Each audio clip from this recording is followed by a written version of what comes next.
And a million faces formed together, made for elevation. And my soldier won't surrender faith. It's like a fire that never burns to embers. The voice of the unheard. Love is the answer. I gotta speak it, believe it, that's how I feel inside. I can't sit here quiet. You can take my heart, you can take my breath. When you pry it from my cold dead chest. This is how we rise up. Heavy as a hurricane, louder than a freight train. This is how we rise up. Heart is beating faster, feels like thunder. Magic static, call me a fanatic. It's our world, they can never have it. This is how we rise up. It's our resistance, you can't resist us.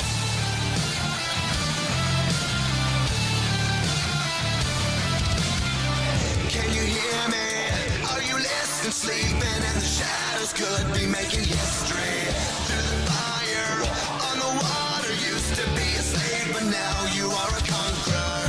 They can take my heart, they can take my breath. When they pry it from my cold dead chest. This is how we rise up. Heavy as a hurricane, louder than a freight train. This is how we rise up. Heart is beating faster, feels like thunder. Magic static, call me a fanatic. It's our world, they can never have it. This is how we rise up. It's our resistance, you can't resist us. We're rising up, rising up, we're rising up, rising up, we're rising up. This is how we rise up. It's our resistance, you can't resist us. This is how we rise up. Heavy as a hurricane, louder than a freight train. This is how we rise up. Heart is beating faster, feels like thunder. Magic static, call me a fanatic. It's our world, they can never have it. This is how we rise up. It's our resistance, you can't resist us.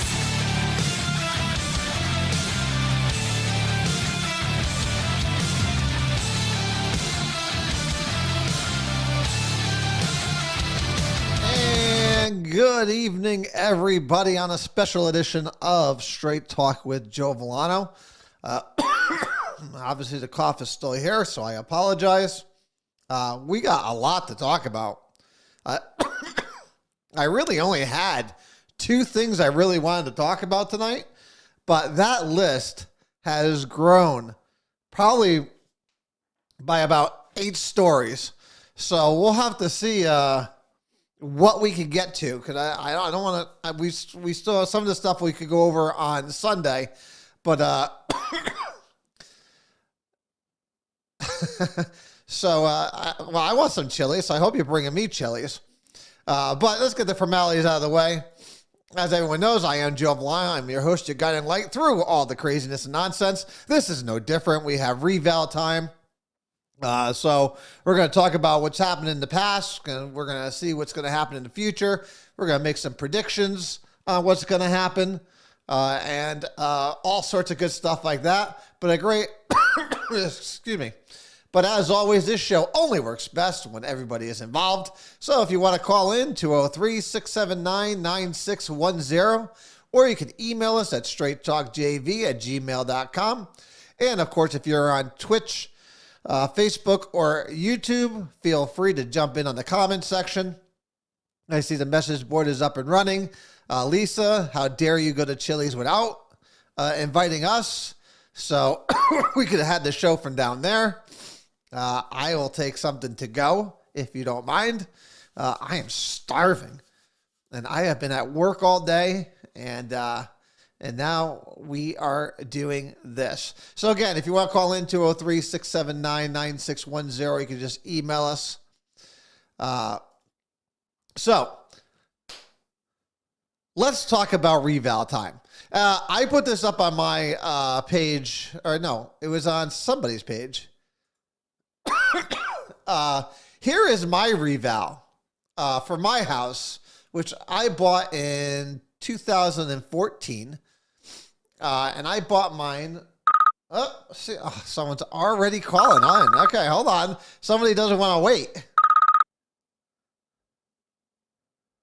From Mike. What's going on, Mike? Hey, Joe. So How are we doing today? I'm gonna need you to lower your side, your volume, so that it doesn't echo on everybody else. Please. Yeah, hold on. Can you hear me now? I can hear you perfectly. So what's going on, Mike? Well, listen, I just got my supplemental motor vehicle tax paperwork right in front of me here. Was able to pay it in person. That's shocking because the city council meetings can't be open, but I can still go into the tax office. Well, they still want their money. So money talks. They don't want to hear from you. I believe so. But, you know, it says 2021-22 budget estimates that's $60,629,322, 60 plus $1 million was received in state funding. If no state funding was received, our mill rates would be 60.38. That is kind of disturbing when our mill rate for our motor vehicles are 40.86. That's we're getting quite a bit of assistance from the state. Should we be thankful for that? Well, we are a distressed city, obviously, as everyone knows. Even though I forget which one got taken off. I think New Haven is no longer a distressed city, I believe. But so we do get money from the state on all sorts of sides. Listen, even from education. Listen, we spend $215 million a year on education in this city. And the city, I believe, puts up 105, and then the state puts up $110 million. Well, the main reason, I know you're talking about taxes, but, you know, the main reason I called in is because you know how I like Cook Avenue and how I'm always talking about Cook Avenue and the blight and 25 years of blight. And it seemed like Record Journal was saying that since COVID, that's how the funding fell through. But 25 years of not getting funding for the building. I mean, what's your opinion on that, Joe? Okay. We were going to talk about this on Sunday, but I guess we could deal with it now. So if no one caught the Record Journal, I think it was it today or yesterday? I think it was yesterday. I might have saw it yesterday online. That the deal, they didn't look for an extension. That's because of a couple different reasons. One, because the funding for the project fell through, and mostly not only because of COVID, but the expenses. I mean, just to build it would have cost another third. So you're talking what was normally, I believe, a $34 million project now would have cost them somewhere around $48 to $50 million. And that just wasn't going to happen. Joe, not only we're thinking about that, but that's not the first time funding fell through here. No, that's true. This is not the first time funding fell through, and some people are talking about knocking those buildings down. You do the price to rebuild structures of that magnitude would be a fortune. Those are probably be better off to be a gut and repair job that's what they want. Than a knockdown. They wanted to use the main structures and then add on to a different other thing. And that was going to be a 5-part project, 4 or 5-part project if I remember correctly, using all private money, no public money.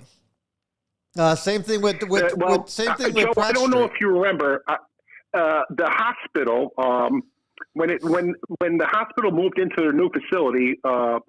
Chief Cassette was talking about adding more patrols and camera systems so that those buildings wouldn't get that far in dismay. Yeah, well before my time. Never put. Yeah, we never. Agreed to that. They thought it would be too expensive. But this is what happens when you don't maintain buildings like that. And you know how, unfortunately, my little plug at that is I call that little Beirut. That is not fair for people that live on that road, that their house is not worth much when those buildings are in such a blight condition. Hey, right now, those things are worth a fortune.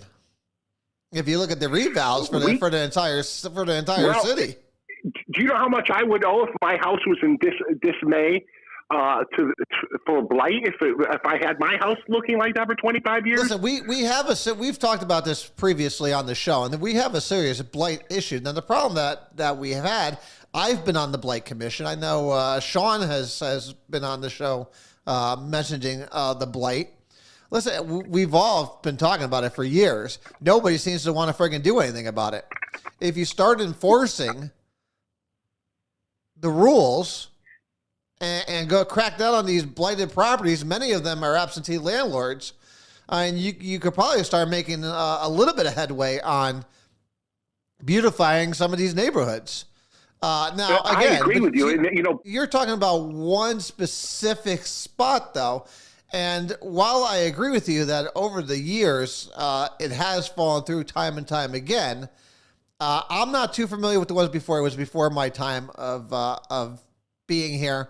This project here with the group that was that grabbed the extensions over and over again, this really wasn't anybody's fault. And I'll agree with Joe Fest on this, is that there's no one side to blame on it. A lot of circumstances happened. It was a perfect storm. And it just fell through, especially using all private money. There was no state money, no nothing. I can't blame either side. Then the town needs to step up. What was the name of the company? One Park Place. What was the? One King Place. LLC. One King Place. Who runs that? I can't find anything online who owns that or runs One King Place. That was an LLC that was created specifically for this. It's done all the time. Whenever a group is going to buy a property, they usually name it after the LLC over after the street that was being done. Listen, these were for groups. I mean, we talked about it back in March of last year. It was a Saudi Arabian group where some foreign money was going to come in. That was a major block of funding. So that's probably why. I mean, you could probably go on the state and find out who created the LLC. We needed to move along a long time ago from them. And nothing was done. It just kept on dragging and dragging. We dragged our feet, Joe, on this. Well, listen. This isn't the first time. This is like the third time that this has been done. I'm glad we finally are moving forward from them. Well, I get it, but again, it wasn't either side's fault on this one. This one just a bunch of different circumstances happened to come apart, and the funding just wasn't going to be there. I mean, it's nobody's fault on this. I mean, look at what it costs to build a house now. Imagine having, again, $34 million, the original plan was. It was now going to jump to almost $48 to $50 million. Regardless if it fell apart or not, take some of the boiler pieces out of the driveway. Take some of the boards in the blight in the nipper bottle. The boiler stuff should be out of there. As a city. there's pieces of a building still on the left side towards the parking garage. I've got pictures of that. Well, that's something that the Public Works needs. Not even the lawn was maintained, Joe. Well, not even the lawn was maintained. Again, that's something that Public Works needs to be taking a look at. Remember, a lot of money was spent because we received large grants from the state to clean that. We just also, Joe, not to interrupt you, but we just got $350-something thousand from Hartford Healthcare not too long ago. Where did that money go? It's a good question. It's a good question. And that's the mayor was. I saw the mayor and the two executives from Hartford giving us a check to maintain the property. Well, what does that mean? Maintain it. Maintain. Yeah, I mean, again, my first question would be: we maintain to that? Yeah. So again, but that's good, great questions that we need to ask our representatives. It's a great question, and that's something that's Area 1. That's something Sonia Jelks and something that Cortez should be jumping out in front of. But I'm not. They should be making some steam about this. I mean, this has been 25 years of silence, is what I figure on this one.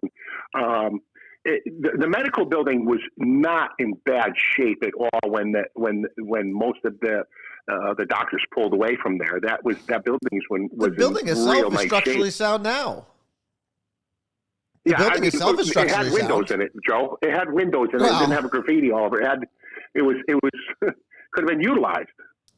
Listen, again, why are they falling apart? Again, it comes back to also to the citizens of the city. It's like, what the hell are you doing? Why are you destroying a building that's not yours? Again, I mean, there's so many different things we could get into on that piece of property, but again, I'm not going to beat a dead horse. This specific project, one which I'm familiar with, is nobody's fault that it fell apart. It really isn't. And how much I would love to sit there and push blame somewhere, at the end of the day, if you look at it from a business perspective, it just it's nobody's fault. Let's not put the blame on anybody, but 25 years of poor economic development, I will put some blame on. Absolutely. I'll go with that. I'm going to blame somebody, Joe. I'll go with that. Joe, you can't not.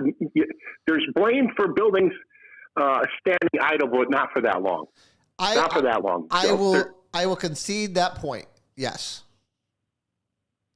But again, look. But again, look at. If anyone read the story, did we talk about? We went through 3 economic development teams since then, Joe. But did anyone see that article in the paper about Pratt Street? Anyone see the article about Pratt Street and the brownfield grant that we're going to get for cleaning up the parking lot across the street from the warehouse, the old warehouse there? Are those those are the penthouse views, right? Yes, that's right. Yes. I think we were talking about it online. In fact, you told me I was going to move there. Yeah. So, so we got the grant to clean that up. So. And then they're going to build it. But if anyone read that article, you literally had to go 5 or 15? I forget. I posted it. You had to go well into the article to get to the real substance of that article. The whole first half of it was a puff piece, trying to pat everybody on the back. But then, Joe, there was hold on. But 8 then units that were going to be mixed income in that. I think we're missing the big point on it, though. Again, that whole first 8 paragraphs was just bullshit. That was just nonsense. The real meats and potatoes got in that 8th or 9th paragraph, where the developer himself confirmed everything we've been talking about for the last 5-10 years. Why would he move? Why would he want to build these properties here on Pratt Street instead of downtown? And does anyone remember what he said in the article? Well, downtown, there's no money. There's no money. You brought all these people in here that have no money. He said it. He clearly came right out and said what everybody else has been telling the city for years. I'm not going to put a business downtown. There's no money there. At least if he builds these apartments up on Pratt Street, up more, away from downtown, you have more ability to bring in more high income people. Joe, when those apartments don't sell because they're just It's going to affordable housing. Prices. It's going to affordable housing. When those apartments, yeah, when they say 9 units, 9 affordable apartments out of 64. Yeah. When the other apartments don't sell because they're unobtainable, what do you think happens to the other ones? We've already said that. Yeah, we've already said that on many projects. Listen, but here's the thing I have. Again, he's not using taxpayer money. That is the big distinction here. Remember, Penrose. Well, yes, he's not using taxpayers' money, but what happens when you add all this to public services and the overtaxed hospital, the hospital that you can't even get into if you need to get into the ER, in the ambulance, in fire, all in the public the garbage because it's in the downtown district. All that gets. Somebody pays for that. Okay. Well, let's. You've mentioned a couple different things. Let's break that down. Now, the city does have the right to sit there and say, if you're having 9 affordable housing apartments, then they could hold them to that. Now, again, we're talking about two different animals. Penrose and all these different buildings that went on downtown was all partially paid for with taxpayer money, which is a big no-no for me. Now, what this gentleman wants to do up on Pratt Street is 100% private money. I do not want the government telling me what I can or cannot build on my property. Now, we can, again, if this is the plan that he has going forward, and remember, he has to present this plan. It goes before planning commission and everything else. If he's saying 9 or affordable apartments, the city can hold them to that. Well, they can, but these funds for Torrington, Meriden, these are already proportioned out for each city for each project. Correct. It's amazing that we didn't hear anything about this project until after the state got involved in each individual project. Well, because the state's going to pay for it. Did you? Well, no, because I mean we're not going to get any confirmation on it until it actually comes through. But again, I mean, those funds are appropriated for those projects. Correct. Those funds are appropriated for those projects. So the funds that are going to be used to clean up the brownfield site up on Pratt Street is being funded by the state as part of the overall project to clean up, contaminated sites.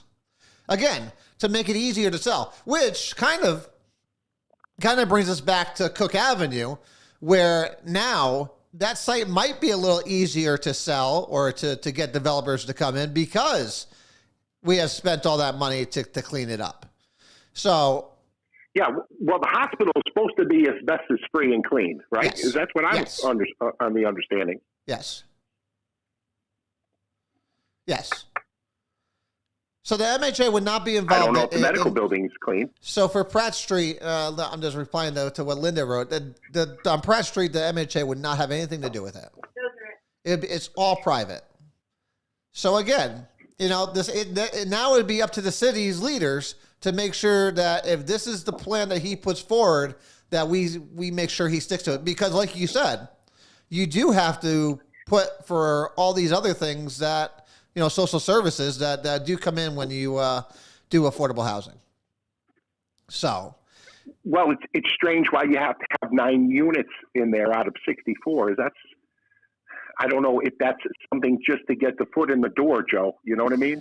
Could it have none? Sure. I would have no idea. Planning could ask that if, but again. But let's see again, and people say, do you leave trust to the city leaders? I don't trust anybody, especially in government, because listen, I have no idea what goes on behind closed doors. But I will say this: when it's 100% private money and not using taxpayers' money, It's a different story for me. I have a lot more flexibility in what I would say is okay and what's not.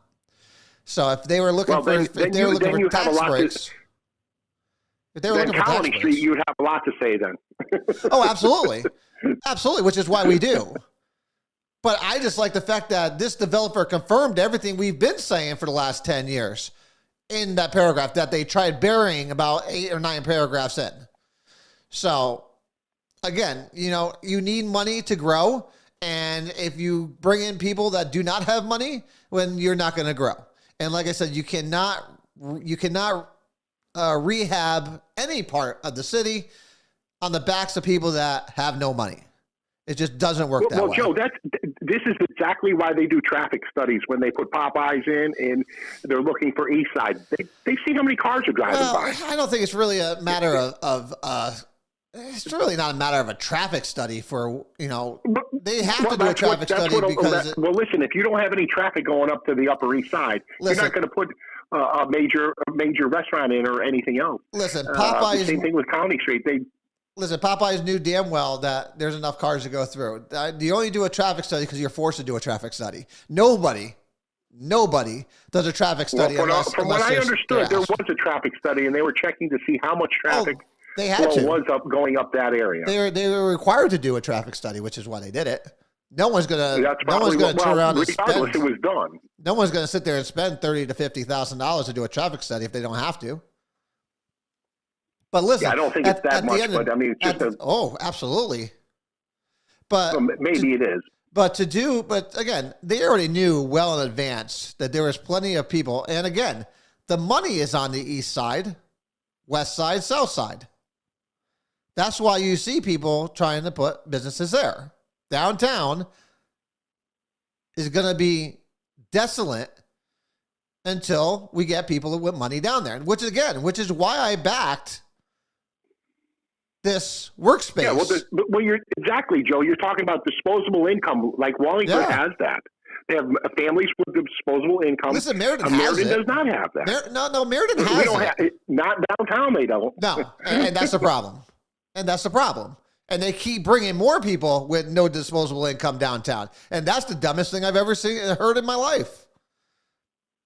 And they want to put the larger units in now. I mean, it's funny because that's what Paris was saying. That's what the town wants. Well, I never heard that. No, if that's what the town wants. And listen, Joe, we all missed that survey on the green, that sign that almost deteriorated. I never even checked the survey. I would have loved to know exactly what the questions were on that housing survey. Listen, if you own or if you develop, you love to hear the city turn around and say we need more housing. That's the bottom line. And the city just wants to say, hey, we're going to get more grant money. We're going to get more low interest loans from the state. Again, like I said, this city has an addiction with grants and federal money. It's just, they do. They salivate at it, which is when we're talking about, when we talk about this, when we talk about the reval, you're about to see a major increase in funds, and we're going to get back to that in a second because there's more stuff. Dan, workspace will not really add anything to our tax base. Yes and no. Yes, well, it will. Joe, it will. Hold on a second. The build out of 24 Colony Street will increase the value of the building, which therefore will increase taxes. They are still paying taxes. They're just not paying a full 100% yet. So it will add tax base to the tax base. But most importantly, other than that, it's going to at least bring people with money downtown. And that's good for the businesses that are downtown, the very few that we have. So that is the actual point of bringing it down there. And hopefully we could build off of that. So to say there's really anything for the tax base, yes and no. Go ahead, Mike. What were you going to say? Well, Joe, I think what's happening here is this is a domino effect. You're feeding a monster. You're depending on that state funding for the percentage of low-income housing. Now, you see all this money coming in, and you're getting a lot more funding than the other towns that are responsible for their city. You're seeing we're depending on that funding for housing and mixed income, low income. Oh, hold on. Now it's high end housing.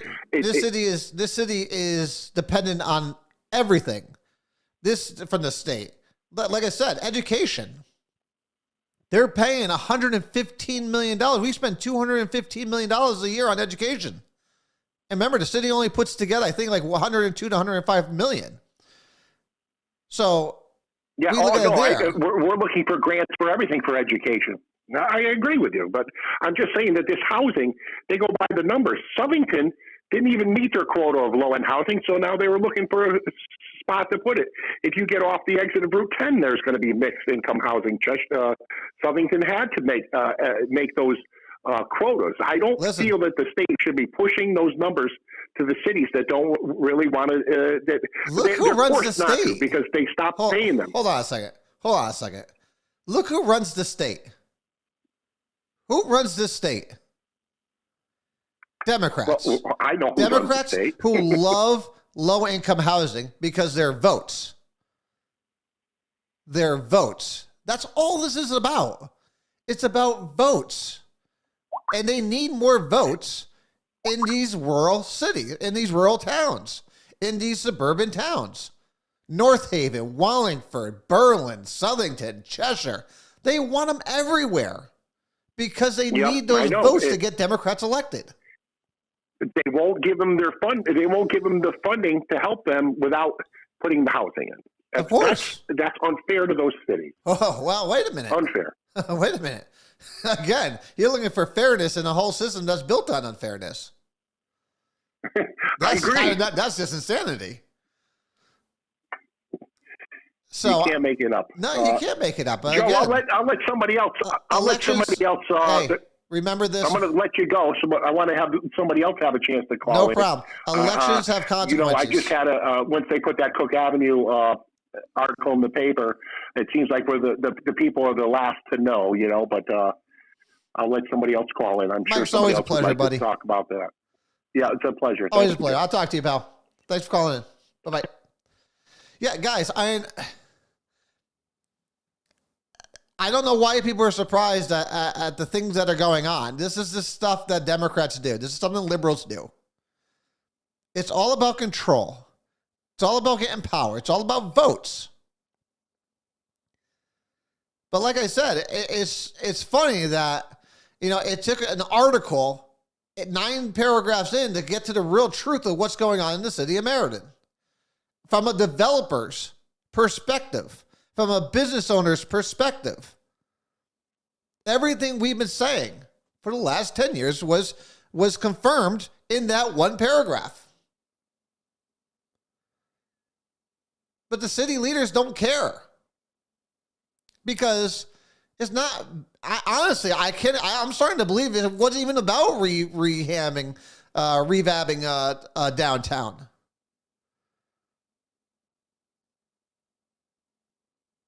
Because no one seems to be doing anything.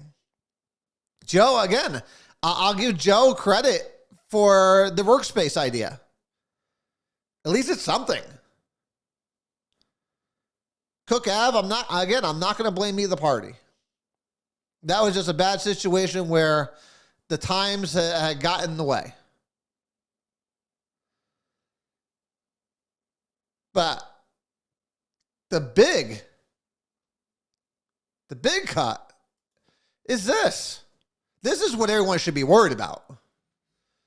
This is what everyone should be worried about. Like I said, what's on the screen now, this is for my house. This is my new appraisal, my reval for 2022 or 21-22. My land went up, which again, okay, prices are high. But what I don't get is they've added, and this used to say land, or what was it? It said yard. And I noticed that outbuilding appraised now. They changed it. Maybe because during all of our conversations online, they saw it and said, Yeah, that's not looking good for us. Nobody knows what the hell we're talking about. But I'm looking at my building appraised went from 81.4 to 118.9, so 119. So you're trying to tell me my house went up almost what, $38,000? That's crazy. Crazy. And here's the part that really blows my mind is the outbuilding appraised. Now, does the assessor's office really expect us to believe that my garage was never put into the appraisal previously? Of course it was. My appraisal when I bought the house didn't look at it and say, oh, well, don't worry about that garage. That doesn't really bring any value to the house. Of course they did.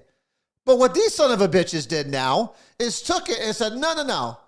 So you're 81,000. So that 81.4 used to be for my house and my garage. But they turned around and said, no. We're going to jack up your house $38,000, and then we're going to separate the garage, and we're going to tax you separately on that. Freaking ingenious, these son of a bitches. So really, I went up 50 grand on that alone, on my house. It's ridiculous. What they should have done is said, okay, your building, they should have taken my building and deducted that 11.7 away from my building appraised. So really my building appraised should be 101, 101.2. At least then it would make sense. You can't tell me my house alone went up $38,000 and then my garage is 11,700. That's just crazy. Has anyone, if you've ever seen my garage, you would laugh your ass off at that. Especially when I look around the neighborhood and all theirs are, which is the exact same garage, is appraised at 5,000. It is just absolute lunacy. What the hell is going on? And I'm telling everyone, if you see stuff like this, you should put an appeal in. Now, again, I'm on the tax appeals board. This is not going to fly. This is not going to fly. It is an absolute travesty what they're doing to the friggin' taxpayers and the landowners in the city of Meriden. They honestly expect me to want to pay $40,000 more in taxes. Well, my appraisal would be $40,000 more. Now, let me bring this one up. So this is our mill rate for the last, about 18 years. So notice in the reval. So in 2005, 2006, I want to make sure we talk about those 2 years. So the first numbers are you going to see is District 1, and then you're going to see the inner city, the inner district is the second number there, which is always a little bit higher because of trash pickup. So the last time that we had a spike in costs of housing was 2006. Well, 2005, 2006. Which is funny because I moved here in 2006, 2007. I moved here. Which again, when we looked at mill rates, Meriden was pretty low. Which is one thing people do look at. And that's because a reval had just been done. And again, prices went up because again, you had a housing. You had the crash, and then people were just buying houses. And then, of course, it gradually went back up. And now we're back to where we are. So, do I expect us to drop like we did in 2005, 2006 in the city of Meriden? No, I don't. And a couple different reasons. One, the makeup of this council. Two, their track record of loving to spend money. They love to spend money in this city. And I'm sure right now, they're thinking about all the millions of dollars that are about to come pouring into the coffers of the city of Meriden. Now, you also got to remember that last year, we also removed tax exempt status from 3 nonprofits in the city of Meriden. And that would be Easter Seals, Meriden Arc, and there was one other. I forgot which one the other one was because I didn't hear that one. So now, not only is it a reval year for residential properties, every nonprofit this year has to reapply for tax exempt status.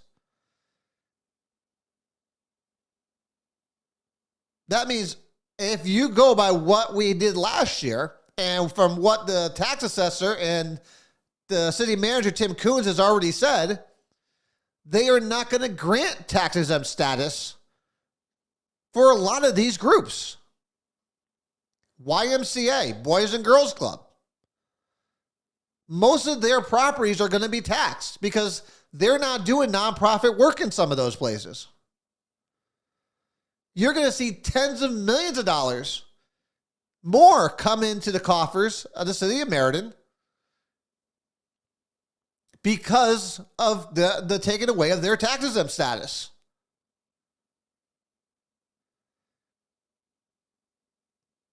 So now you're going to have, again, all this money coming in. If we look at it,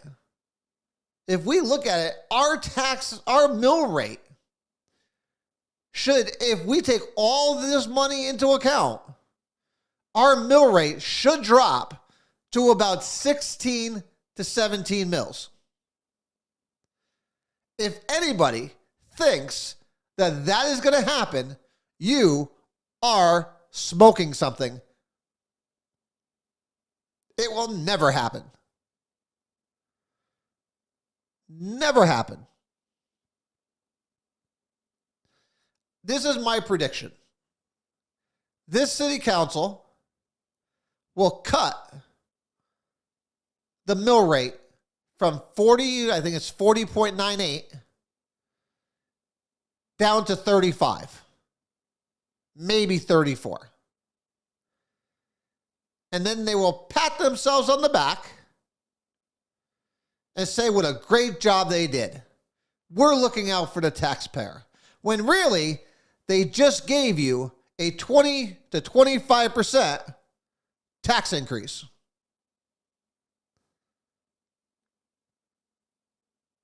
These are the games they're going to play. And then, again, that's the good thing all these are recorded because we're going to come back to it.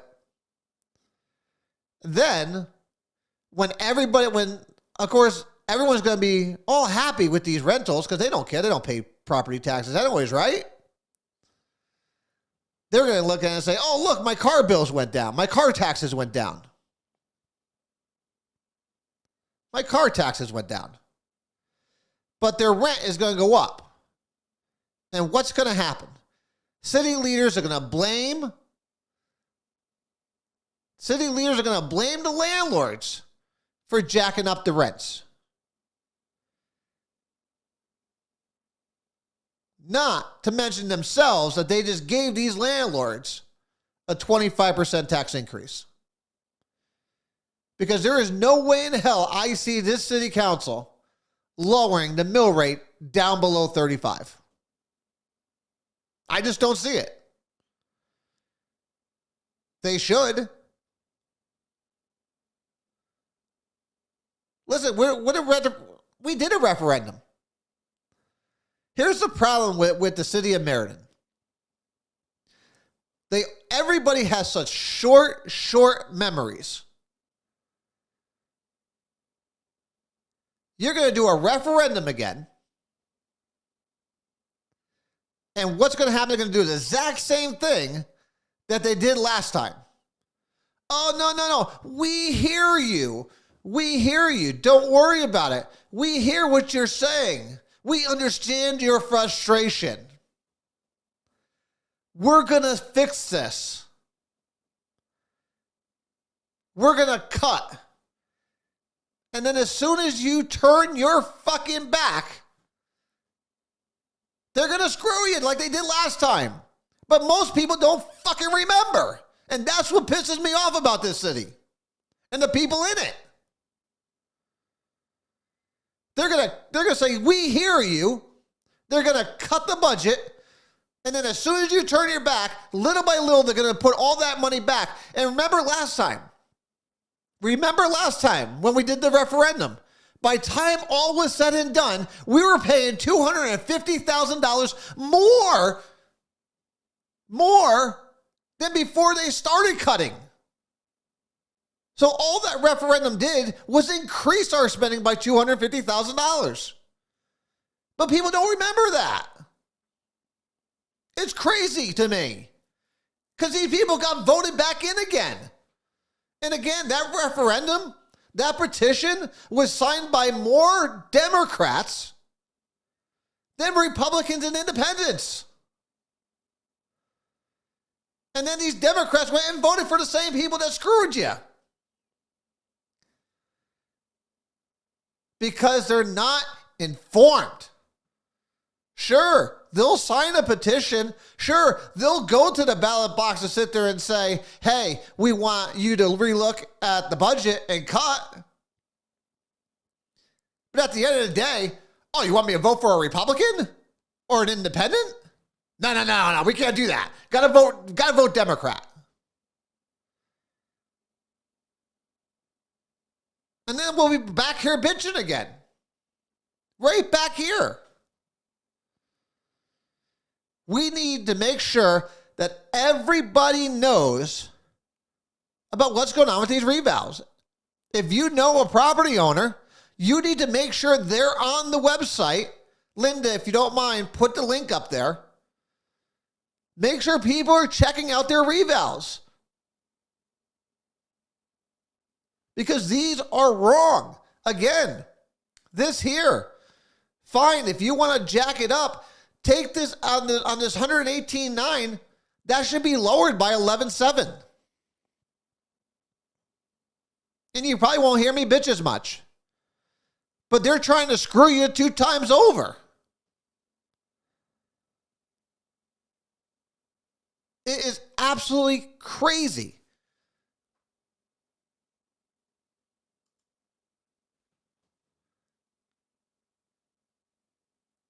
It's a good thing that our property values are going up.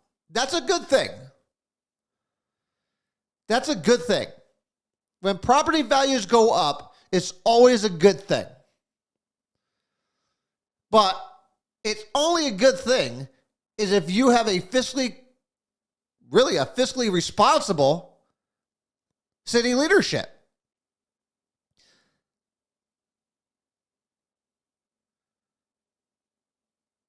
We have an opportunity here to make sure that what's done is done correctly. And it's up for every one of us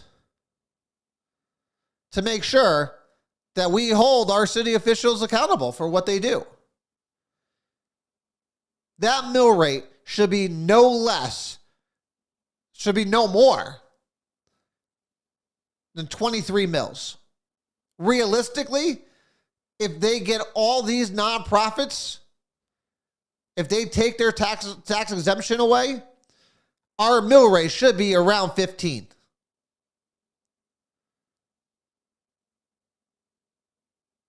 That's what it should be.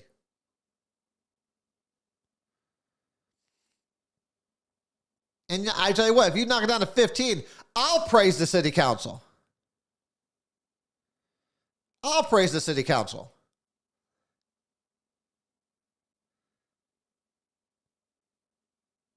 But it's up for each and every one of us. Why would you be happy at 31? Why would you be happy at 31? That's an 18. That's almost a 15 to 18% increase in taxes. Why would anyone be happy at 31? That's just craziness. It should be flat. If you want to make it flat, you're around 24, 25. I'm not giving them any extra money. They already waste enough of our money.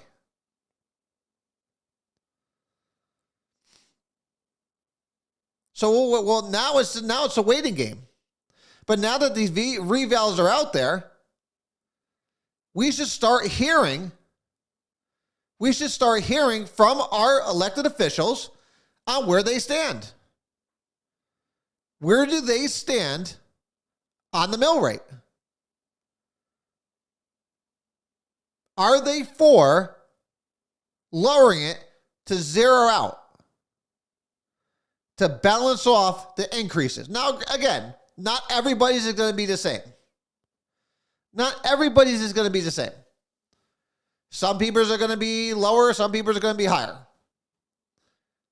The average, even if you take the average, some people will maybe pay 4 or 5% more. And then it's up for them to go and challenge their reval. One, you got to do it before, I believe, the 15th.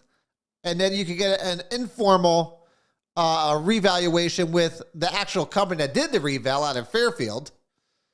And then, of course, we have your formal appeal to the assessor's office. And that would bring it before someone like myself and others that are on the tax assessment appeal board. And then we would hear it.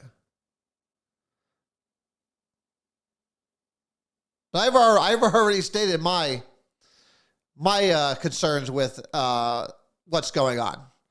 But again, at the end of the day,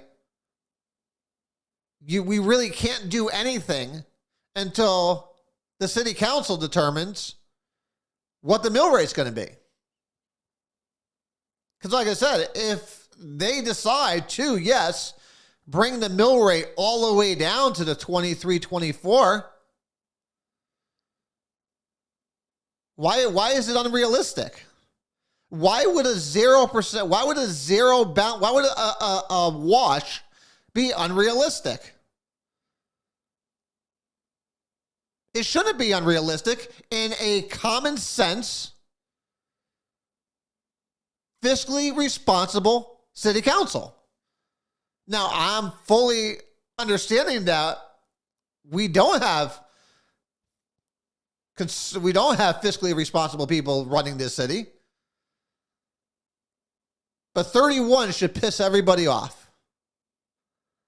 31 should piss everybody off. Now, remember, everybody's going to go down.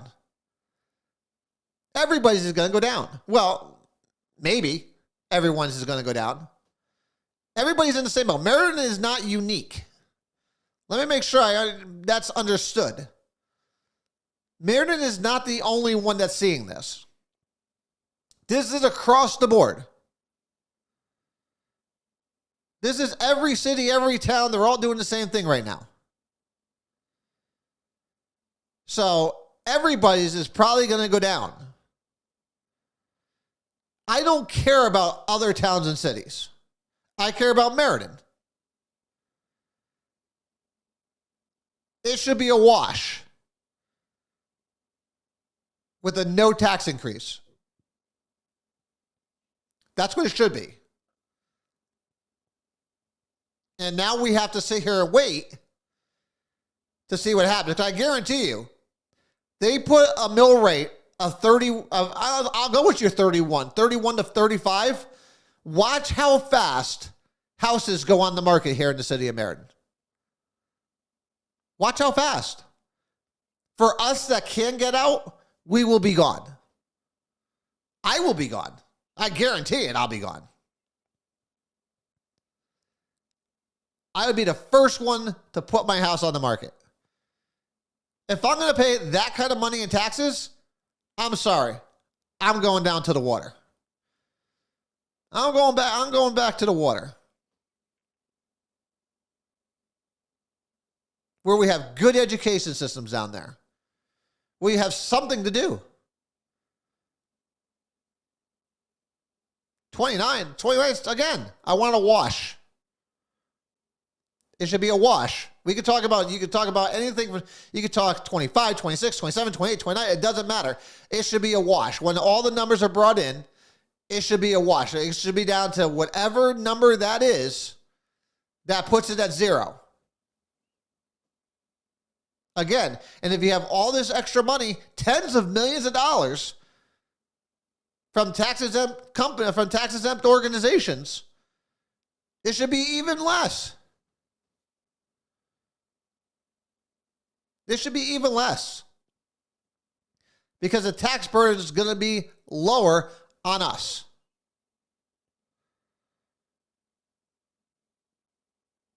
So it's going to be very, very interesting to see how this all plays out over the next couple of months.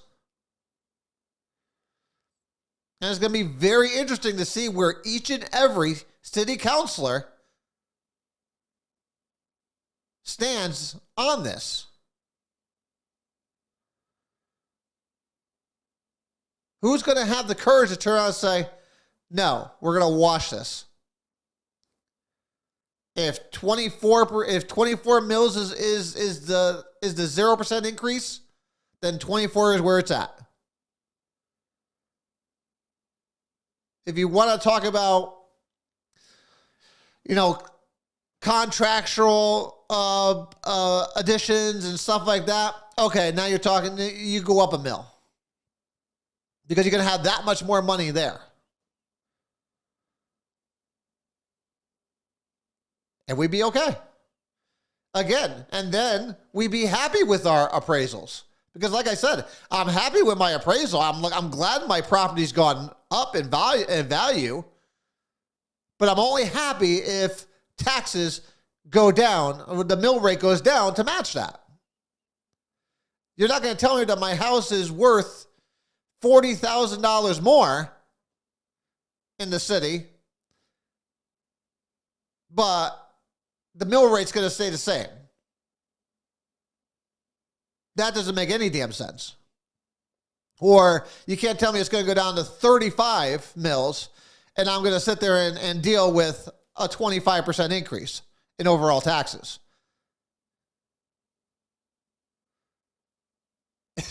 That tree. I'm waiting for the city to come and cut it down. But that's what we're dealing with now. And look at that. We're not going to have time to get into anything else I want to talk about because I have a whole stack of stuff here that I want to talk about because a lot of things have come out. And it's not just city stuff. I wanted to talk about some national stuff that's going on, but we'll save this stuff for Sunday. Including the big scandal that's brewing with our Secretary of Education. For those of you who don't know, he's being accused of soliciting the National School Board Association to go after parents as domestic terrorists under the Patriot Act. And if obviously our federal leaders have not realized that, don't do anything by email. You don't do things by email. But again, you get caught up in again, this is why I hate Washington. It's just one more reason why I hate Washington, because it takes good men and it makes them do stupid things. Because Miguel Cardona is a good man who quite possibly did something so friggin' stupid. So people have been asking me, well, what really happened? What was going on? Well, people remember, 6-7 months ago, when parents were going to school board meetings and they were pissed off over critical race theory, over masks, over remote learning, and they were giving school boards a hard time. Well, the administration wanted to put a halt to all that because they don't want dissension. Again, liberals are all about control. You will do as you're told, and that's it. Well, the administration itself can't turn around and say, will Justice Department treat these people that are going against us as domestic terrorists and go look into these people using the Patriot Act. Now, the federal government can't just do that. That is political suicide. So what do? They need an outside group to do that. They need an outside group to formally ask the DOJ to look into these people. So, allegedly, obviously there's an email somewhere that Miguel Cardona asked the National School Board Association to write a letter, a formal request to the DOJ to look into these people as domestic terrorists using the Patriot Act, so that the administration could sit there and have clean hands when it came to telling parents that you're domestic terrorists for caring about your children's education. And apparently he was caught red-handed. So if what is alleged is to be true, our great secretary will be home very shortly. He will be home very shortly. Did he do anything illegal? No. He didn't do anything illegal. He just did something very fucking stupid. And like I said, that's what happens with Washington. They will chew you up and spit you out. That is what they do. Washington is the most corrupt, most immoral place in the entire friggin' world. I hate everything about it. Because this is the type of stuff that happens. Good men doing stupid things. And we'll talk more about that on Sunday. And I wish I could get Miguel on here. I know that they denied me multiple times. But I'll keep trying.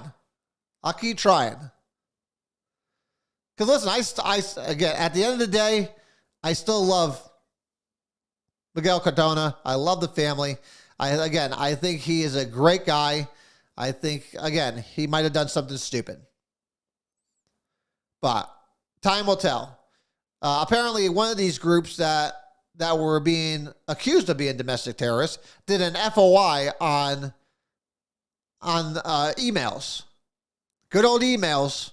Did an FOI on emails back and forth from Miguel's office to the National School Board Association, and they found these. So you have senators down in Washington on the Republican side, obviously, that are after his neck. They want his neck. And will he be the fall guy for it? Well, only time will tell. But I did want to talk about other things going on in national news, but we will put that off till Sunday. We're going to talk a little bit about the Supreme Court, the big decision, their big decision on the vaccine mandate. So a little good and bad with it. Obviously, the Supreme Court, again, we'll get into it in more detail on Sunday. Just so I give you guys a quick little teaser. The Supreme Court has blocked the mandate for private businesses with those over 100 employees. That's good news for people like Frontier, who the technicians were being forced to get the vaccine. That will not happen anymore because obviously it's illegal. You can't force someone to do anything. But they did rule the fact that healthcare employees who receive Medicare and Medicaid funding from the federal government, the federal government is able to turn around and put a mandate on them because they do grab federal funds. So if you are in the healthcare field and your hospital or organization gets Medicare or Medicaid funds, you are still mandated to get the vaccine. So we'll get into all that. And then, of course, we'll talk about the latest Quinnipiac polls. Listen, they usually do a poll every week on the president's approval rating. It was at 49% just 7 weeks ago. It's at 33% now. 33%. And we're going to get into some of the reasons why that is and what people are seeing in this country that's finally waking them up. So we'll talk about, like I said, we'll talk about all of that on Sunday because we're going to run out of time here. It's not too bad now. We were going to talk about Cook Ave on Sunday. We'll just swap it out. So, because Mike was eager enough to call us today to get us going on it. So we'll also get into a little bit of that stuff later on too. And of course we won't have time to get to the emails either yet. So I still have emails from about 3 weeks ago that I have not answered on air yet, which I promise. So you can stop emailing me when we're going to talk about it. We will talk about it on Sunday. I'll keep the itinerary light here so we can get to it. But we'll see what happens. So, guys, of course, again, main takeaway from this today is get a hold of your counselors and let's see where they stand on things. We need to know where they stand on this. These revals are crazy overvalued. I would say they're overvalued. Good for us, but only if the city council knocks our mill rate all the way down. Either that, you get hit on both sides. So, but again, so contact your counselors, find out where they stand on it and where they see things going. We'll obviously be talking more about this as the weeks go, because like I said, budget season is just about upon us. So we'll see how this all plays out. We'll start talking about finance meetings, and maybe we'll try to get Cortez on. I doubt she'll come on, but we'll keep trying. So until then, guys, we will again have a show on Sunday. We'll get to the stuff we did not get to tonight. We'll get to your questions. But until then, guys, as always, be safe, be wise, and I love each and every one of you. I will see you guys all again on Sunday. It's only 3 short days away. Hey, guys, it's going to be freaking freezing out there on Saturday and Sunday. Please check your oil levels. Please don't be the one to call me on Saturday or Sunday and say you're out of oil and it's cold in my house. So give Filler Up a call. It's $2.99, the lowest you're going to find anywhere around. Most places are already up over $3. I'm going to hold it at $2.99 all weekend. 203-600-9425. Try fillerup.com if you want to order online. You do not want to be that person on Saturday or Sunday to be calling me, telling me you're out of oil and you're cold. Don't be that person. Yes, well, we'll call you. You get to talk to Barbara. You get to talk to my wonderful mother. Did I hear 225? I'll be out of business by the end of the weekend. So, guys, again, stay warm, be safe. Just trust me, I'll have you guys fired up back on Sunday night. So it might be cold outside, but it'll be warm inside. Until then, guys, I love yous. I will see you guys all again on Sunday. Good night. God bless you and God bless this great, amazing country of ours. Good night, everybody.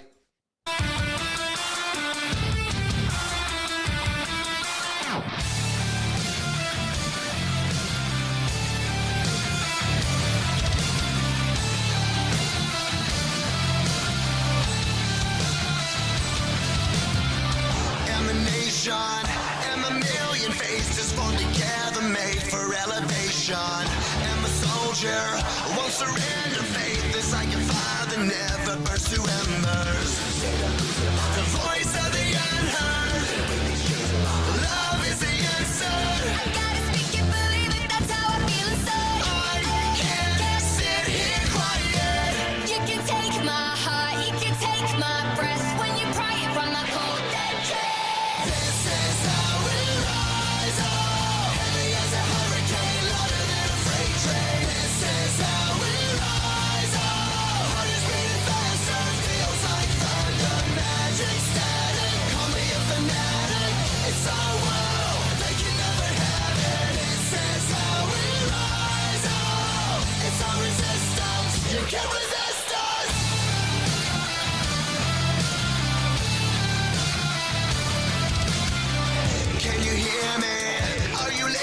sleeping and the shadows could be making history. Through the fire on the water, used to be a slave, but now you are